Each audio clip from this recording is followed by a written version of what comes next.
কারণে সাধারণ খেটে খাওয়া মানুষ তারা কিন্তু মূলত সংসার চালাতে হিমশিম খেয়ে যাচ্ছে। এখন নিত্যপণ্যর যেভাবে মূলত ঊর্ধ্বগতির দাম মূলত লাগামহীনভাবে বেড়ে চলেছে বলে বিশেষভাবে কিন্তু জানিয়ে দিয়েছেন মির্জা ফখরুল ইসলাম আলমগীর। তিনি বলেছেন এই সরকারের মূলত আন্ডারে থাকলে কিন্তু মূলত তারা সাধারণত যে বাজারের দ্রব্যমূল্যের যে লাগামহীন বা ঊর্ধ্বগতি যেটা আছে সেটা কিন্তু তারা মূলত নিয়ন্ত্রণে আনতে পারছে না। সাধারণ যারা মূলত কৃষক শ্রমিক যারা মূলত খেটে খাওয়া মানুষ দিন এনে দিন খায় তারা কিন্তু মূলত এইভাবে মূলত যে তাদের কিন্তু সংসার চালাতে হিমশিম খেয়ে উঠছে। তো তাদের পক্ষ থেকে মূলত এটি জানিয়েছেন মূলত বিএনপি নেতা কর্মীরা।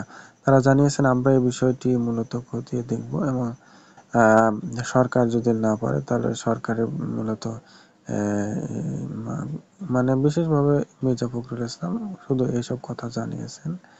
তো এ বিষয়ে আপনাদের কিছু বলার থাকলে অবশ্যই কমেন্ট করে জানাবেন এবং সর্বশেষ আপডেট সংবাদ পেতে আমাদের চ্যানেলটি সাবস্ক্রাইব করে রাখবেন।